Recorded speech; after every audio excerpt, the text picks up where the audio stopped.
Om Swastiastu. Om Swastiastu. Om Awik Genamastu Namo Sidam. Om Anubadrah Kertawiyantu Swata. Pemirsa sentuhan iman dalam agama Hindu dan Bapak Ibu umat sedharma yang berbahagia. Yang pertama, kita patut bersyukur ke hadapan Sang Hyang Widi karena telah diberi kesehatan untuk melaksanakan kegiatan sehari-hari. Yang kedua, kita patut kiranya selalu bersyukur kepada para maharsi, kepada guru-guru suci yang telah memberikan tuntunan berupa ajaran agama sehingga kita hari ini masih memeluk seradanya. Bapak Ibu umat sedharma dan pemirsa semuanya dimanapun Anda berada, kali ini saya berada di Pura Gunadharma, salah satu pura yang berada di Kabupaten Jombang, tepatnya di Desa Jarak, Kecamatan Wonosalam, Kabupaten Jombang. Pada acara sentuhan iman TVRI Jawa Timur dengan BPH Provinsi Jawa Timur, kali ini kita akan membahas tentang ajaran catur purusa arta sebagai tonggak untuk meraih kebenaran dalam setiap tahapan dalam catur asrama. Nah, pada siang hari ini telah hadir bersama kita semuanya beliau narasumber. Yang pertama Bapak Agus Hartono SPD, beliau adalah sesepuh dari umat Hindu Kabupaten Kediri. Om Swastiastu. Om Swastiastu. Yang kedua adalah Jero Mangku dari Surabaya, Jero Mangku Ketut Sedana MSI. Om Swastiastu, Jero Mangku. Bapak Ibu umat sedharma, kita ketahui bersama bahwa catur purusa arta adalah tujuan hidup dari umat Hindu. Sedangkan catur asrama adalah tahap atau fase dalam kehidupan. Nah, pada kali ini akan membahas korelasi antara catur purusa arta dan catur asrama. Untuk lebih lanjut, lebih rinci dan lebih jelas akan disampaikan, yang pertama akan disampaikan oleh Bapak Agus Hartono SPD. Kepada beliau kami persilahkan. Bapak Ibu umat Hindu ugi pemirsa TVRI, kalau rumangsa bombong ing manah bilih punapa umat Hindu sampun tinuntun wonten ajaran ingkang sampun lengkap. Nggih menika organisasi keluarga, nggih menika catur asrama kalih tujuanipun ingkang sampun mising. Mila saking menika monggo kita raosaken catur asrama menika sekawan tahapan. Brahmacari, Grihasta, Wanaprastha, ugi biksuka. Lah tujuan hidupipun menika catur napa? Purusa arta. Nggih menika dharma, arta, kama, moksa. Lah menika monggo kita gandhengaken. Ingkang sepindah Brahmacarya. Brahmacarya menika dua tahapan utawi kalih ingkang tinuju nggih menika ilmu ketuhanan. Ingkang kaping kalih ilmu duniawi. Ilmu ketuhanan menika dasar. Akhirnya dipun wastani Brahmacarya. Ingkang dipun padosi menika ilmu Brahman, ilmu ketuhanan. Menika dasar. Amargi bilih meleset ilmu ketuhanan menika badhe sinembahipun ingkang klintu. Bapak saha Ibu sedaya ingkang sepindah, Brahman menika boten katon. Ing Jawi mastani tan keneng kinaya apa, tidak bisa terpikirkan. Niku Tuhan. Tatwam asi. Sira ya ingsun, ingsun ya sira. Tapi di Jawa itu ada batasan yang semua orang nanti tidak akan bisa melampaui di situ. Sira ya ingsun, ingsun ya sira, tapi aja kemingsun. Ini kunci pemahaman. Jangan sampai kita merasakan diri kita Tuhan. atau dianggap Tuhan oleh orang lain. Di Hindu Nusantara, salah. Sehingga tidak ada ruang manusia menyatakan dirinya Tuhan. Manusia menyatakan atau dinyatakan oleh orang sebagai Tuhan. Paham nggih Bapak Ibu? Tatwamasi. Brahman, Atman, Aikyam. Sami nggih. Dasar niki kedah lumebet ing dasaring pemahaman panjenengan sami. Ben boten klintu. Niki dasar dharma, kebenaran yang harus jenengan pegang. Ingkang kaping kalih, nggih menika griyasta, wancine rumah tangga. Dasaripun apa? Sepindah, saged hidup mandiri. Niki kunci ya. Saged hidup mandiri. Sebabipun apa? Griyasta menika punya tanggung jawab ke atas wanaprasta sama biksuka, sama ke bawah brahmacari. Niki tanggunganipun grihasta. Mereka ingkang kawasanan akhirnya dipunwastani saka guru catur asrama. Tanggung jawabnya ageng niki. Mila kedah dipun persiapaken tahapan brahmacarya. Ilmu ketuhanan kalih ilmu duniawi. Semerep sangkan lan paran. Nek jenengan semerep ilmu ketuhanan mengke semerep sangkan paran. Paham tentang hukum karma. Yen aku ngene, asile ngene. Niki harus paham betul. Sehingga kita jangan sampai melupakan ajaran-ajaran leluhur ingkang sampun dipun warisaken dumateng panjenengan. Salah satunggaling contoh wewaran. Niki sejatosipun jenengan sumerep dina pasaran wuku. Menika kuncine jenengan mangke badhe semerep sing badene kelakon. Omah-omah gitu kan. Niki nek klentu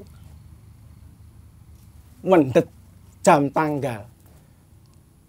Nika mengke mboten malih jagadita tapi kaseng saran. Salah satu galing contoh. Kula ditangkepi kalih kanca. Pak Agus, aku angkate pindah omah. Sederhana to niku. Anggepane wong Jawa dina wulan besar niku sae.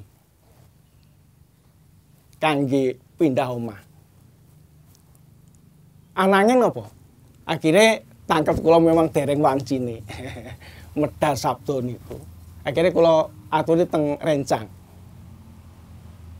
Rencang aja besok nek niki kula mboten wantun. Amargi ing besar niki tiba tali wangkene taun. Niki luwih ganas timbangane sura. Akhirnya napa dipun padosaken dinten Lintu. Kanca kula guru piyambak niku kalih mantu pas besar niku.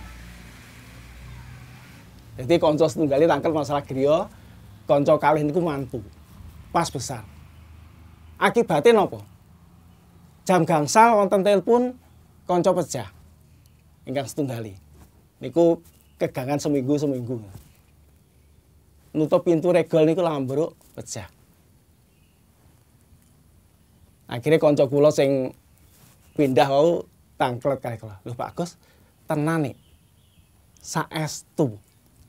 Lah iki kanca awake dhewe tasik setunggal. Akhirnya kula jawab, "Yo aja mungkin napa niki pas ketepaan." Tahapan yang ketiga, wanaprasta. Wanaprasta ini hubungannya dengan kama, nafsu. Oleh karena itu, ini missing link. Missing link-nya kenapa? Banyak yang memahami bahwa tahapan ini adalah tahapan di mana kama itu adalah wujud pengendalian dasarnya dharma. Tetapi yang utama adalah pada masa wanaprasta ini kama ini sudah betul-betul diredam. Untuk mencapai tahapan berikutnya yaitu tahapan biksuka. Tahapan biksuka itu arahnya harus mencapai moksa. Jadi moksa itu bukan setelah kita meninggal. Kalau di Jawa kalau diupacari biar nanti moksa itu pangentan. Itu tidak akan mungkin bisa. Lihat, pahami hukum karma, nanti tidak akan bisa. Bisanya akhirnya apa? Harus tahapan manusia pada masa wana prasta atau biksuka. Tahapannya pengendalian diri untuk mencapai tahapan biksuka. Oleh karena itu jelas di dalam agama Hindu tujuan hidup manusia adalah muksartam jagatita. Moksa dulu baru jagatita. Manunggaling kawula dulu ke Gusti baru jagatita. Tanpa itu jagatitanya adalah semu. Oleh karena itu Bapak Ibu monggo kita sami memahami tahapan-tahapan itu, mari kita terapkan dalam kehidupan keseharian. Jangan sampai kita sebagai manusia unen-unen wong Jawa, wong tuwek bali dadi arek cilik. Niku berarti kegagalan catur asrama. Mungkin Romo Mangku bisa menambahkan, menggarisbawahi barangkali umat sedharma yang ada tidak tahu berbahasa Jawa. Jadi hubungan antara catur asrama dengan catur purusa arta itu sangat erat sekali dan sangat bersumber daripada dharma itu sendiri. Dikatakan tadi bahwa Brahmacari tahap untuk menuntut ilmu. Ilmu yang mana? Ilmu yang berdasarkan benar, yang berdasarkan dharma. Itu yang dituntut oleh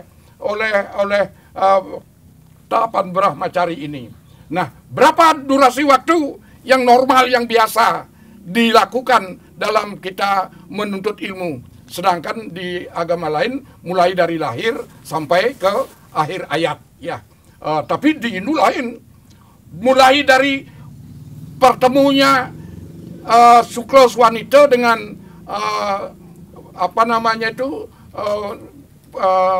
Opom itu sudah mulai pendidikan di dalam. Makanya orang-orang kalau mempunyai kandungan itu tidak boleh berkata kasar, berbuat kasar. Selalu waktu tidur dibisiki dengan mantram, Gayatri mantram gitu ya. Selalu Brahmacari itu tahap untuk menuntut ilmu yang dilandasi dharma. Dharma sebagai pusatnya. Demikian juga Griya Asta setelah kita berumur 25 tahun ini pembawa acara sudah umurnya 25 tahun, dia sudah seorang sarjana. Nanti saya sebagai orang tuanya sudah mulai ke Griya Asta. Ke Griya Asta karena kita sudah punya modal di situ. Griya Asta itu adalah tahap untuk mengembangkan generasi berikutnya yang berkualitas.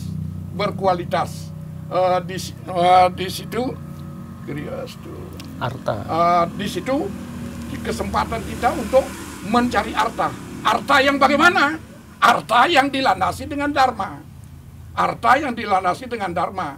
Jangan mencari arta, mengambil haknya orang lain dengan mencuri, dengan korupsi, ya.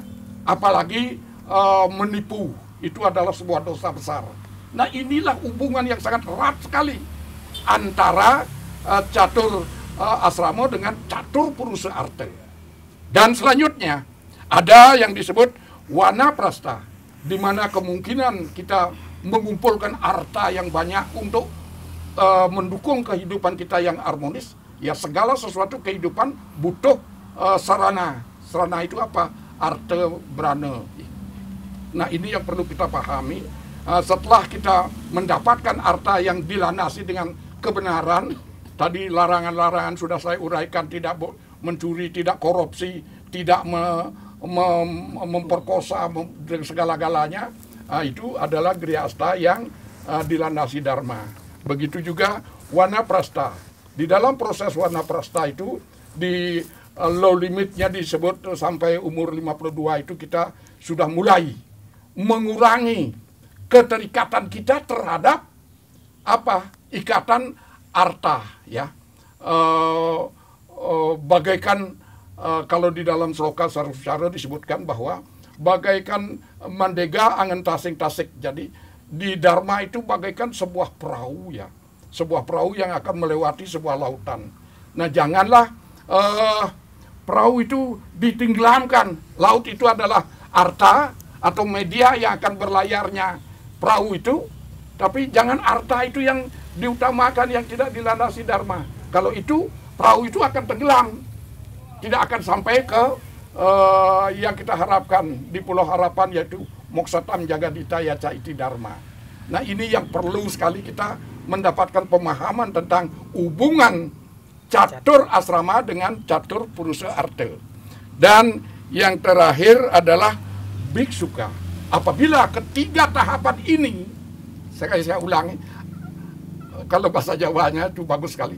Apabila ketiga tahapan ini dapat kita lakukan dengan sempurna, yang dilandasi dengan Dharma, pastilah kita akan mencapai moksa. Biksuka itu adalah sudah terbebas daripada ikatan dunia. Barangkali ini yang dapat saya tambahkan, Pak Agus, luar biasa. Oke, Bapak Ibu dan pemirsa semuanya yang berada di rumah, demikian pemaparan materi dari dua narasumber kita. Barangkali ada pertanyaan dari Bapak Ibu yang ada di sini.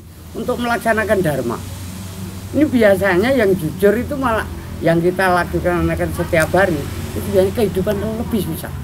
Tapi yang berkehidupan, orang yang murka, itu banyaklah dia memiliki apa yang ia capai. Ini yang terjadi.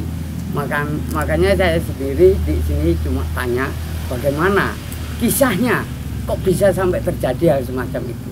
Itu yang pertama. Yang keduanya, banyak kita sembah semuanya Tuhan. Apakah Tuhan minta disembah? Ini pandangan saya. Apakah Tuhan minta disembah? Karena Tuhan sudah esa. Sekian, terima kasih. Kita tutup. Om Santi, Santi, Santi. Terima kasih. Untuk yang pertama mungkin bisa dijelaskan oleh Pak Agus. Monggo, Pak Agus. Terima kasih, Om Swastiastu. Pertanyaan yang cukup bagus. Tapi saya kembalikan lagi. Apa yang kita terima di dunia ini tidak terlepas dari apa yang kita tanam. Oleh karena itu, saya minta untuk dikembalikan lagi ke pemahaman hukum karma. Kalau kita semua paham tentang hukum karma, kita tidak akan susah. Orang senang bukan karena harta banyak. Orang susah bukan karena tidak punya harta. Kembalinya adalah bagaimana kita bisa menikmati hidup. Apa yang kita terima itu merupakan hasil jerih payah kita untuk menanam. Sehingga kalau kita menerima, kalau kita miskin misalkan, kalau kita paham hukum karma, maka kita akan berusaha untuk menanam yang lebih banyak. Kalau kita tidak punya rezeki, berarti tanaman kita juga kurang.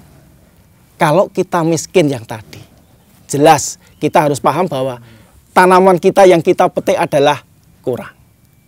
Itu akan membangkitkan semangat kita untuk menabur, menanam. Dan kuncinya lagi, Tuhan tidak akan mengurangi dan tidak akan melebihkan apa yang panjenengan sami tabur tanam. Semuanya dari karma jenengan. Mungkin ya, yang kaya raya dengan kehidupan yang adharma, apa dia benar-benar santi, damai, kita belum tahu. Dan jelasnya bahwa dia sudah memetik karmanya dulu, bukan karma yang sekarang. Bukan main. Saya tambahi sedikit, Pak. Pertanyaannya bukan bagus saja, luar biasa. Itu realitas yang harus kita sikapi, Pak. Jangan berkecil hati. Itu suatu sebuah kenyataan itu ya. Memang itu yang kita lihat sekarang itu seperti itu. Tidak sesuai dengan harapan kita. karena kita belajar dharma, kebenaran. Nah, itu ada kaitannya dengan catur marga yuga, ya, kerta yuga.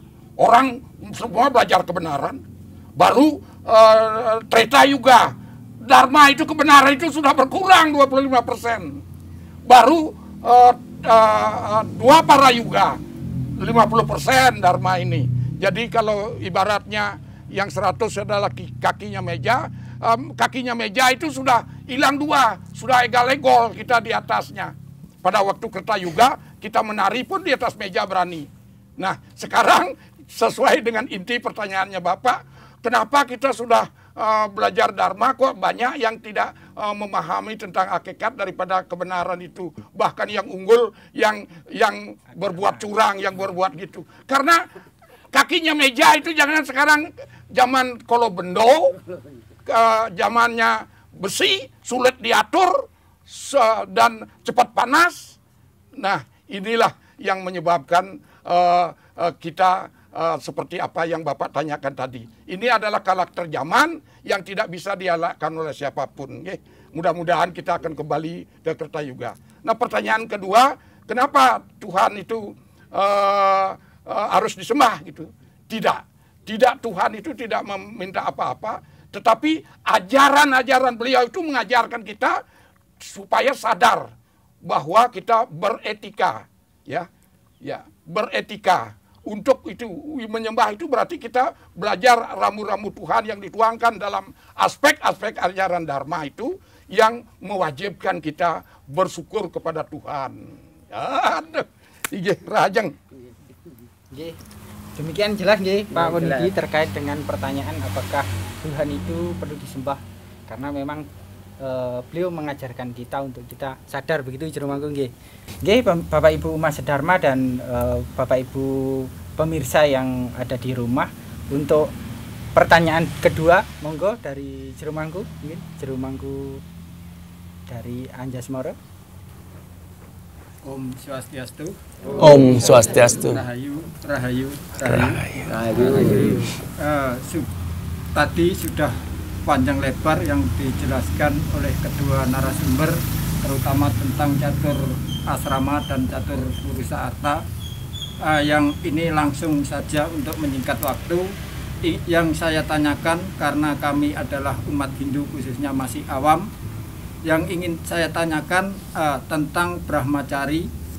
Untuk Brahmacari agar kita bisa melanjutkan tahapan-tahapan berikutnya, tolong untuk kedua narasumber berikan jalan apa yang harus kita lakukan waktu kita di Brahmacari agar nantinya menjadi fondasi yang kuat bagi generasi penerus. Demikian pertanyaan saya, kurang lebihnya mohon maaf. Saya akhiri. Om Santi Santi Santi. Pertanyaannya bisa saya ulang adalah apa yang harus kita lakukan saat Brahmacari. Demikian Pak nggih. Mungkin dari Pak Agus, monggo Pak Agus. Terima kasih. Om Swastiastu. Om Swastiastu. Apa yang harus kita lakukan dalam masa Brahmacari? Yang pertama, brata utama adalah tidak melakukan hubungan seksual. Ini brata yang harus dipegang. Kenapa? Karena kalau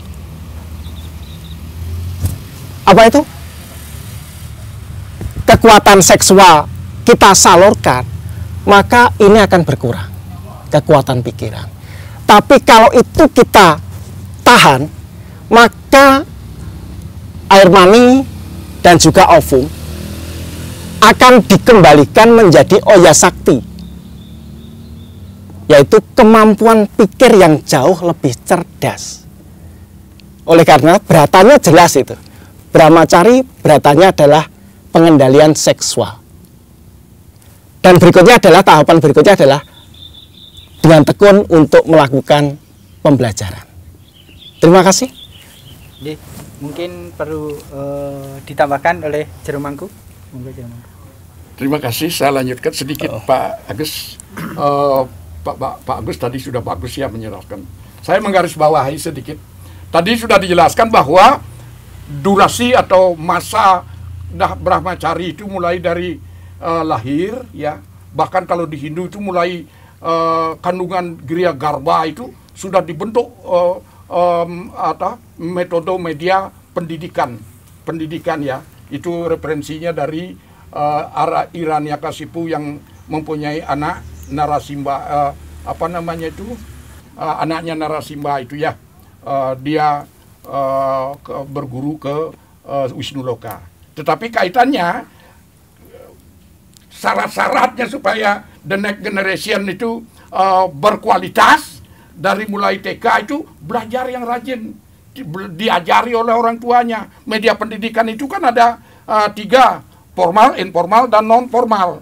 Formal di bangku sekolah, informal adalah kursus-kursus di masyarakat, informal ada di lingkungan keluarga kita, non formal adalah di masyarakat.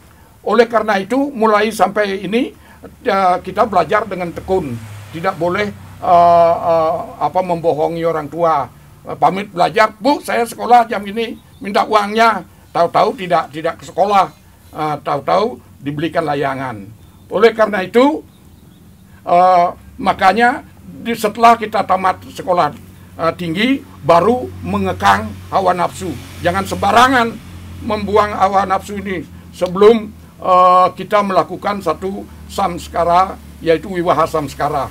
Kalau itu hubungan suami istri terjadi, jadilah bukan anak yang berkualitas, berjadi namanya buto diu, buto yang ngelalang bangko, yang bandel gitu ya. Nah itu yang perlu sekali kita sebagai orang tua wajib untuk memberikan pendidikan kepada anak-anak. Demikian tadi yang dapat saya sampaikan. Terima kasih Jeromangku dan Pak Agus selaku narasumber pada kesempatan kali ini.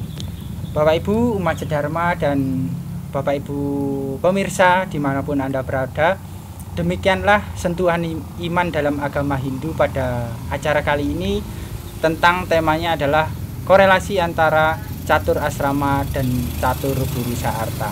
Semoga acara ini dapat bermanfaat dan menjadi pengingat bagi kita semuanya, menjadi pedoman hidup bagi kita semuanya, dan semoga menumbuhkan serada bakti kita sebagai umat Hindu. Mari kita tutup acara ini dengan bersama-sama mengucapkan Paramasanti. Om Santi, Santi, Santi. Om.